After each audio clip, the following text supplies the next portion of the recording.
سلام همگی، خوش اومدین بچه‌ها به ویدیو جدید من. امیدوارم از ویدیویی که من گذاشتم لذت برده باشین. ویدیو دیشب حتما اگه ندیدین نگاش کنید. ویدیو دیشب خیلی باحاله. کنار دوستان جمع شده بودیم، رفتیم یه جا تفریح، یکم دیر رسیدیم ولی خب ارزشش داشت. امروز هم رفتیم صبحی رفتیم سر کار. بعد فکر کردم فردام سر کار باشیم. فردا رو که کلا تعطیل کرد، حاجی آقا اومد. بعد امروز هم تا ظهر کار کردیم. بعدش اونایی که روزه داشتن رو گفتم بریم، منم که روزه بودم دیگه حوصله کار کردن اینا رو نداشتم، تعطیل کردم اومدم خونه.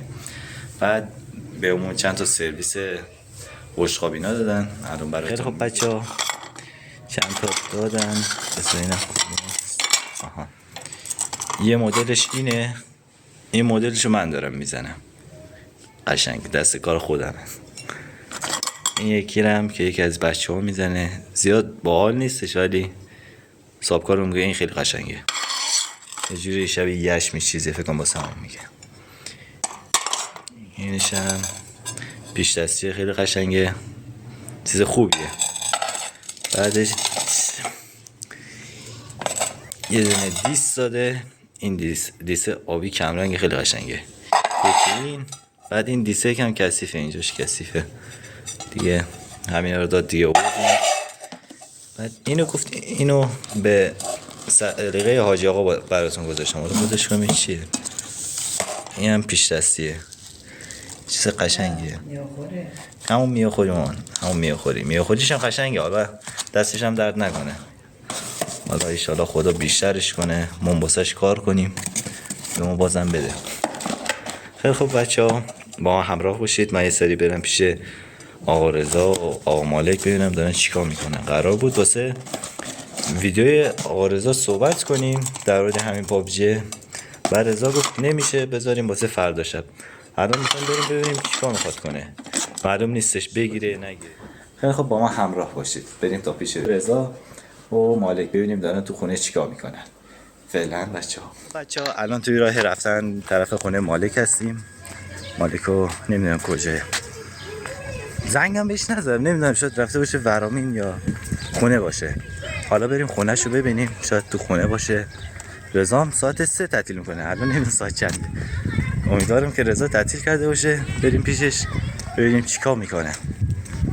بعدش هم الان خیلی خوشحالم چون که کار کلا تعطیل شد و دیگه سری کار نمیریم.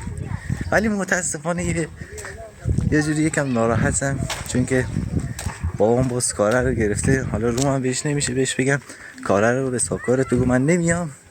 حالا از قبل قولشو داده بود، منم یه اشتباهی کردم گفتم باشه من میام. یکم موقع خوشحال بودم، ازم پرسید گفت سمی فردا چیز کار تموم شد با میای سر کار، من به حسابکارم بگم کارگر نگیره. بعد منم بهش گفتم آره من میام. بعدش الان دیگه روم نمیشه بهش بگم نه من نمیام.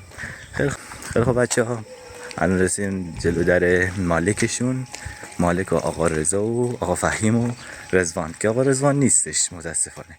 حالا اگه اومد برای شما از آقا رضوان ویدیو میگیرم و میذارم، با ما همراه باشید. خب دوباره سلام میکنیم به شما دوستان عزیز. بچه‌ها الان اومدیم دنبال آقا رضا. آقا رضا رو فکر کنم اکثرتون بشناسین که ویدیو رو نگاه کردین. اومدیم دنبالش وسیله‌اشو جمع کنیم چون دم عیدیه دیگه کارخونه نمیایم حقیقتا. بعد آقا رضا زنگ زد به ما گفت من یکم وسایلم زیاده، بعد بیاین اگه میشه دنبالم. بعد من با یکی از دوستانم به اسم مالک اومدیم دنبالش و الان میخوایم وسیله‌اشو بگیریم و بریم به سمت علی آباد. حرفی کلامی حالا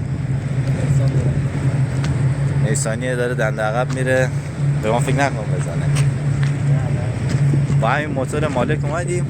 راهش خیلی خرابه، بهتون اینجوری بگم، جدیدن راه رو کلا بستن دیگه.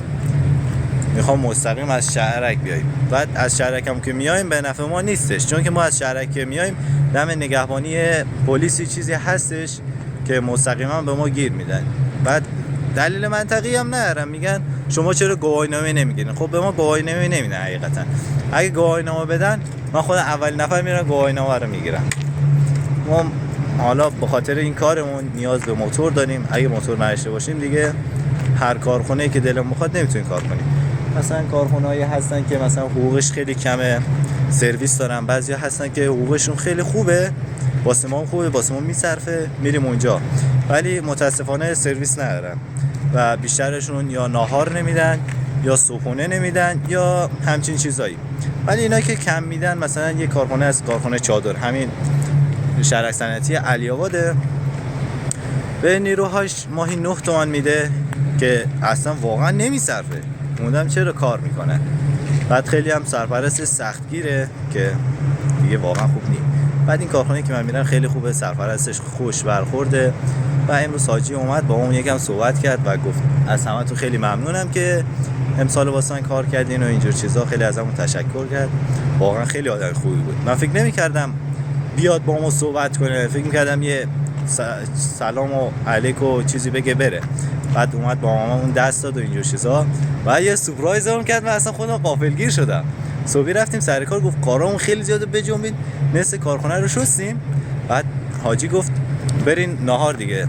بعد ما که روزه بودیم، من ناهار رفتم اونجا نشستم، گفتم نیم ساعته به خوابم هم که نمیشه. بعد از خواب بلند میشم، بعد اصلا نمیتونم کار کنم درست حسابی، خوابم میاد. چون نشستیم بعد حاجی اومد گفت شما چرا نمیخواین بخوابید؟ گفتیم حاجی حقیقتا ما دو نیم ساعت نمیتونیم چیز کنیم. بعد گفت خب یه ساعت بخوابیم، من میرم الان به سرپرستون میگم. بعد ما خوشحال شدیم، گفتیم باشه یه ساعت میخوابیم. بعد سرپرست اومد گفت حاجی گفت یه ساعت بخوابین، بعد از یه ساعت میرین دیگه سر کار، کارخونه رو باید بشوریم، بعد عید اومدیم تر و تمیز باشه بتونیم کار کنیم.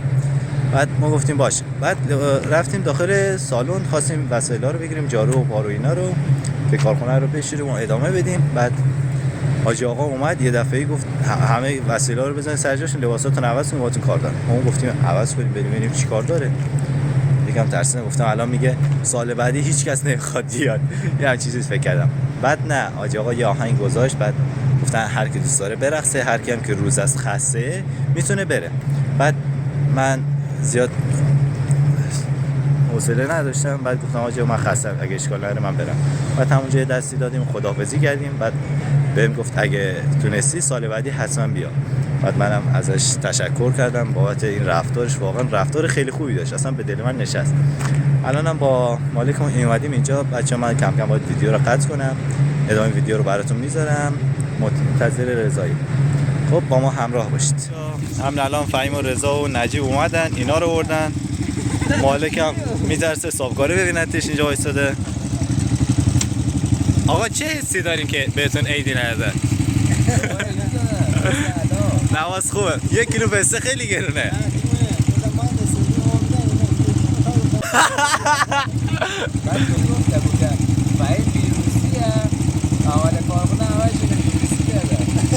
چه دیگه؟ بریم. خیلی خوب بچه‌ها، من همین الان رسیدم خونه، یکم دیر وقته و کسی فردا خدا نگهدار تا ویدیوی جدید. البته فعلا خدا نگهدار همگی، امیدوارم که شب خوبی داشته باشین. فعلا خدا حافظ.